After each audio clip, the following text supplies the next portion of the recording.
The third serial number drawn by the Attorney General, number 8,239. And I got drafted in August of '41, which is the second group that was selected under selective service. Yeah, they assigned me to, well, it was the 361st, and that was a hornet's nest. That was the first group, and they started kicking hell out of us. Jesus, we couldn't do nothing. They beat up on us, and hell, he was knocking everybody out. And we was only there about 10 days when they sent us to Meade, broke up the outfit. The outfit no longer existed.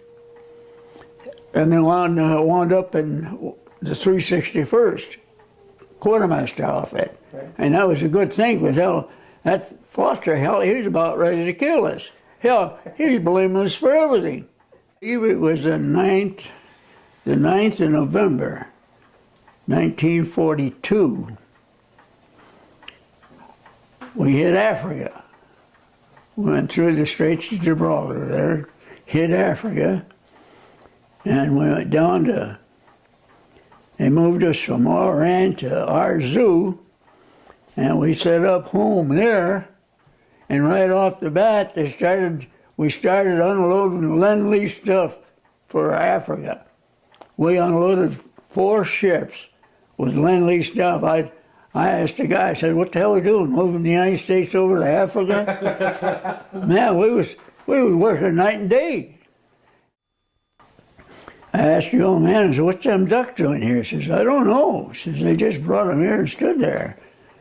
So I got acquainted with 2 of those guys, and I tried to get some information off them, and hell, you know more about them than they do. They didn't know what the hell they was. They brought them there. Why are they condemned? And I couldn't get that condemned out of my head. Why? Now I'm going to tell you something. You've heard of a person hearing the man upstairs? Mm-hmm. Well, I heard him. I was cussing that duck, that I couldn't find what was wrong with it, and I started out the back hatch, and as I looked up to clear my head, I saw a little blue light about the size of that finger. I looked right up at it, and it says, go back, sit in the middle of the duck, and you'll see your troll. And I'm hollering, hey, who, where are you, who? I says, where'd that voice come from? Where'd that voice come from? There's nobody around. I was about ready to get up, and as I come down like that, I see an air screen. I said, air. What's this duck need air for? Air.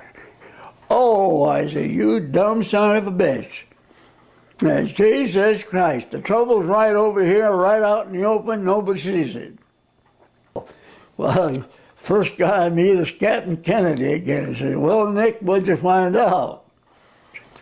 Saltwater was eating that duck up. And they had them ducks in the Pacific Theater and couldn't figure it out. Yep. Wow. They belonged in the Pacific Theaters where they belonged. They'd have been the ideal thing. We never lost a duck. But our main order was the hull of that duck will be completely dry at all times. No cardboard, no rags, no nothing in it. We hit Africa on the 29th of November, 42. We hit Sicily. Well, you see, we were supposed to take that shore place, but that Axis Sally, she told us the route that we was going to take. She knew more about our outfit than we did. Staying over here in Berlin and trying to give you the truth straight from my heart. Girls, watch out. Become America conscious. Don't forget the beautiful things we have at home, which are now in danger of being jeopardized by the Jewish and the British. Good night, sir. Mid-March of 1943, Patton turned his troops over to General Omar Bradley and went on to lead Allied troops in Italy. Did you ever see Patton when you were in Sicily? Yeah. Did you? He's a son of a bitch. You know, I had words with him too. Patton's competitive nature took over. He pushed his men to the breaking point. He was also obsessive about rules, making his men shave every day and even sending some soldiers into battle wearing neckties.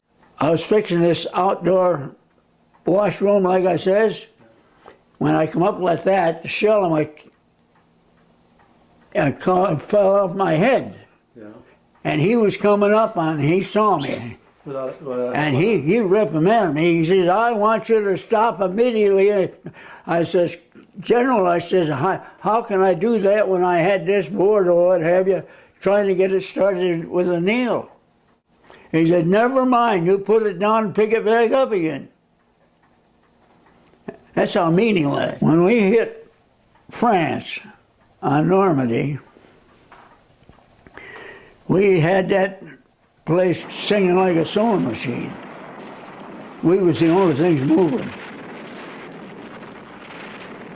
The other outfit, A Company, what have you, was over there on a beach. Of course, they had that machine gun pads up on that hill. Them poor kids never had a chance. God, they just piled them up like cordwood. Oh, God, they never cleared the LCTs. Never got out of them. They was 6 and 7 high, just draped over one another. I had to get on there as soon as possible, and I brought them some stuff to get going again. Boy, it brings tears to your eyes. Man, them poor kids had never had a chance. But as soon as it got safe, Eisenhower come riding in on the Duck, and they was standing there, and there was a stranger in the crowd. I didn't know who the hell he was, but I was on the ground there looking around, and they was a-talking and talking and talking. Pretty soon everything went silent, and this guy, he went up to Eisenhower and he says, can I ask a question? Says, go ahead, nobody else is asking. So he turned around and looked at me and Captain Kennedy on the ground, and he says, can you tell me what was wrong with these ducks over in the Pacific Theater? Captain Kennedy looked at him with a shit-eating grin on his face. He says, salt. That guy don't like the jobs. He was general manager of GMC. Well, we knew it was coming. We knew it was coming, but nobody had give us a correct date on it. And of course, the thing was that they knew it was going to be tough because they couldn't come in. They couldn't come in with tanks. They couldn't come in with nothing. They didn't have.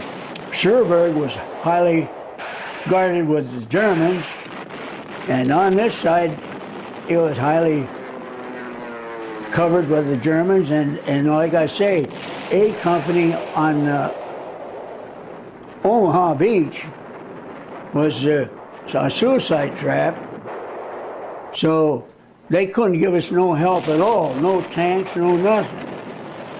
See, we had to really sneak in with those ducks, and we cleared it up. We done all right. What beach did you go in on? Utah Beach. You went to Utah. Yeah. The bad one was Omaha, and we was on Utah. Well, our job was to haul every and anything, personnel, ammunition, anything we could put in the duck and move it in. And I started building boxes and nothing flat. I had 3 of them built, just bing, bing, bing, bing. See? About that time, I get tapped on the back, and Colonel Colonel Smith tapped me on the back and he says, send that box to headquarters. I says, God damn it, I says, I done your job. The least you could do is go get your own. As God is my judge, it froze him. The man couldn't talk. He was only about 5 foot high, only weighed about 110 pounds. He stood there just,